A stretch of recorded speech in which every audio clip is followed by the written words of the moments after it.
The criminal case against Letitia James just got stronger. But we knew it. We knew you couldn't extract $500 million from your political enemy because you feel like it. We knew that you couldn't sit as an elected judge and spew hate around the courtroom and tilt it towards the attorney general because you didn't like the politics. And we knew that you couldn't conspire to violate civil rights, not in this country. The walls are closing in on Letitia James. I'm Ron Chapman, a federal trial lawyer, and this is Off Air, where we go deeper than the news to truly understand law and politics. And today I'm going to break down the New York appellate court order overturning the nearly $500 million New York state judgment against Donald Trump and what it means for the criminal prosecution of Letitia James. Here's what happened and why it matters. A New York appellate court took a hard look at that eye-popping nearly $500 million penalty and said, no, that's a violation of the Constitution. The disgorgement of Donald Trump's businesses of almost $500 million wasn't remedial. It wasn't compensating victims. That's what our civil laws are used for. Because there weren't any victims. There wasn't any fraud. Lenders got paid, deals were performed, and the state tried to keep the cash anyway. That's called punishment. That's not what civil laws are used for, but that's what Letitia James decided to use them for. The court said that that kind of government payday is punitive, and in plain English, it is considered an excessive fine. That's not my spin. That's not some Fox News or Newsmax spin. Those are the words of a New York elected appellate court striking down the judgment that Letitia James got through her power as an attorney general, and that's the heart of the ruling. It gets better. The panel also wiped out the trial judge's sanctions against Donald Trump's lawyers. Sanctions are when a judge punishes a lawyer for taking a position that they believe is egregious or excessive or meritless. Well, the appellate court said those sanctions are meritless, and this trial judge stepped out of line in awarding them. Those sanctions were the courtroom version of a muzzle, punishing the defense counsel for making arguments that the appellate court now calls good. Translation, the trial court overreached and the appeals court put the leash back on. Now connect those dots to the federal side. The Department of Justice under Attorney General Pam Bondi has, according to multiple reports, convened a grand jury to examine whether Letitia James should be in criminal indictment, to consider whether she crossed the line and violated Donald Trump's civil rights and the civil rights of others, including folks in the NRA.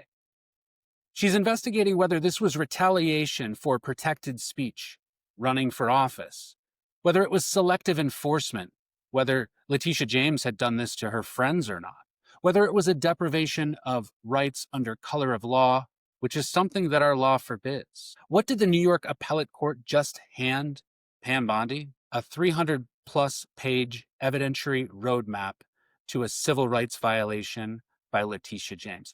Let's start with the constitutional violation, and I'll explain it in full detail so that you all understand. When a state imposes a punishment so grossly disproportionate that an appeals court calls it an excessive fine, that is Exhibit A for civil rights prosecutors. It shows that a government actor using state power in a way the Constitution forbids has violated civil rights. Excessive fines doctrine exists precisely to stop officials from bankrupting people they don't like. The founders wrote it to restrain kings. New York just got reminded it restrains attorney generals too. Exhibit B to this DOJ case is the sanctions smackdown. The trial court's attempt to paint the defense advocacy as egregious and bogus fell apart on appeal. The higher court says those arguments had legitimate legal footing. In a civil rights frame that reads like an attempted retaliation against protected advocacy. Donald Trump's lawyers also have civil rights claims now. You can't punish a defendant's lawyers for making good faith arguments and then pretend that the process was neutral. The appellate record now says the quiet part out loud. The trial court crossed the line in its rulings. Exhibit C to the DOJ case is the motive and animus. The opinion recites Attorney General's campaign promises on camera and on social media.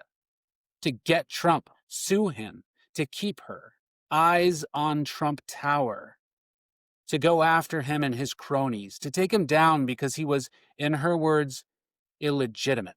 Those are not random sound bites. And certainly I'm not putting words in her mouth. She proudly said them in front of a microphone and a stage, running for attorney general and keeping her office and trying to get votes. Those exhibits go directly to selective enforcement and retaliatory intent. When the top law enforcement officer pre-commits publicly to a target, then stretches a statute to its breaking point to deliver a political scalp, you have the makings of an equal protection and First Amendment retaliation case. And now those statements aren't just campaign ads. They're preserved in the appellate record. She has her free speech rights, but she's not being punished for her speech. She's going to be punished because she decided to disobey the Constitution and pursue a political enemy. Exhibit D in the DOJ's case is the statutory misuse. Executive Law 6312 is supposed to be a scalpel for market hygiene. That's the law that they tried to use against Donald Trump. It's used to make sure that businesses are functioning in accordance with the law. Injunctions, monitors, compliance, but not a sledgehammer that completely destroys a business. The appellate court became concerned that if Letitia James' logic was repeated by every other attorney general, they could simply break apart any business they wanted to, take all of its money for a simple non-compliance of any regulatory statute or regulation. The appellate court narrowed that power back to what it's supposed to be. It's very hard to tell the federal government with a straight face that you are neutrally enforcing a remedial statute while simultaneously trying to impose what even members of the appellate bench describe as the financial equivalent of a commercial death sentence against one of your political enemies.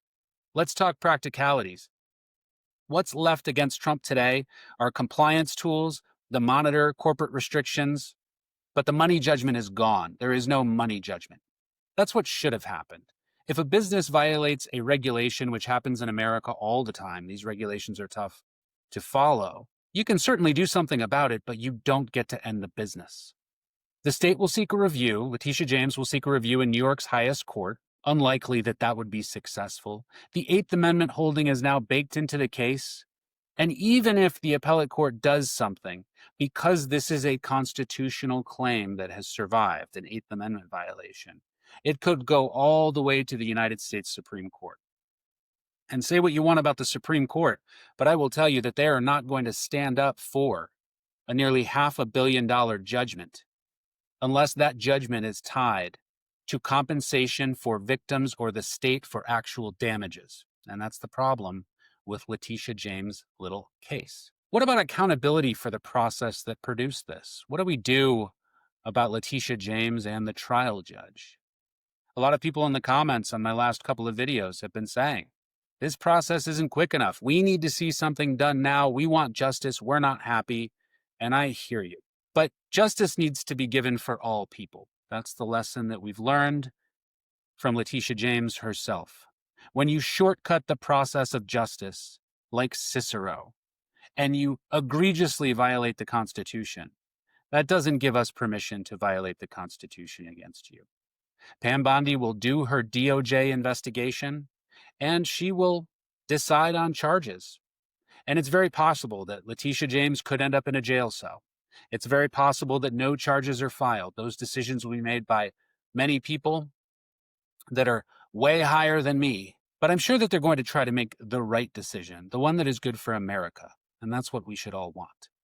Now, judges, largely immune from damages for judicial acts, something that I think is kind of repugnant, but that's the state of the law. But judicial conduct bodies can scrutinize patterns of bias and impropriety, which means the trial judge may not be a judge for much longer. More importantly, civil rights law looks to whether government officials acted with retaliatory purpose or selectively enforced the law. On that score, the combination of campaign trial vows, novel statutory stretching, retaliatory sanctions, and constitutionally excessive penalty is exactly the federal prosecutors will examine when they ask, was this about enforcing the law or about punishing a political opponent? And yes, Letitia James will argue this is all for politics and that the appellate panel still left the liability findings intact. Fair. But the liability without victims, followed by a $500 million state windfall, is not justice, that's punishment. And she knew that the longer she could tie up Donald Trump's money, the harder it would be for him to be elected president of the United States. That is a conspiracy worse than January 6th, ladies and gentlemen. You tried to directly impact a candidate running for office, impact his pocketbook, tie up his resources, and end his businesses so that you could prevent him from getting elected. Fani Willis tried to do the same thing in a courthouse right next to her boyfriend, and it was ultimately unsuccessful. The court has recognized that as well. The appellate court here drew a constitutional line, and those public statements by Letitia James, illegitimate president, sue him, eyes on Trump Tower, are not going away, and they're not going to age well for Letitia James. My hope is that they see their way into a federal courtroom where Letitia James is sitting opposite the jury and answering for her conduct. For viewers asking what happens next, the DOJ will keep pulling documents, emails, testimony to test the motive, coordination, and intent. It wasn't just Letitia James who's doing this. There was a conspiracy. Subpoenas will go out, phones will get imaged. If they see straight enough line from get Trump to stretch the statute, punish him, prevent him from getting elected, you'll see civil rights counts on the table. In fact, the indictment will mirror Jack Smith's indictment against Donald Trump, except it'll actually be supported by facts this time. Will it end in charges? That depends on the evidence. But after today, the evidence aren't just allegations. They're co-signed, sealed, and delivered by a New York appellate court, the peers of Letitia James. One more point for the business crowd. The appellate court's message to state enforcers wasn't hands off. It was use the right tool. If you want to police markets, fix practices with monitors and compliance, not headline-grabbing fines that look like political trophies, that's the conservative rule of law. Even-handed, predictable, constitutional. That's what we need to do. So yes, we knew this was coming. You can't run for office on "I'll take him down," twist an equitable statute into a personal ATM, sanction the defense for arguing back, and expect an appellate court or the Department of Justice to just shrug it off. The walls aren't just closing in on Letitia James. The Constitution is as well. I'm Ron Chapman. This is Off Air. Thanks for joining me. I hope you hit that subscribe button if you like what you see, and check out my most recent book, Truth and Persuasion. It's got a bunch of interesting content in there. Leave me a comment about what you like or what you think, and I'll be sure to address it in the next video. Thank you so much for joining me. I'm Ron Chapman. This is Off Air.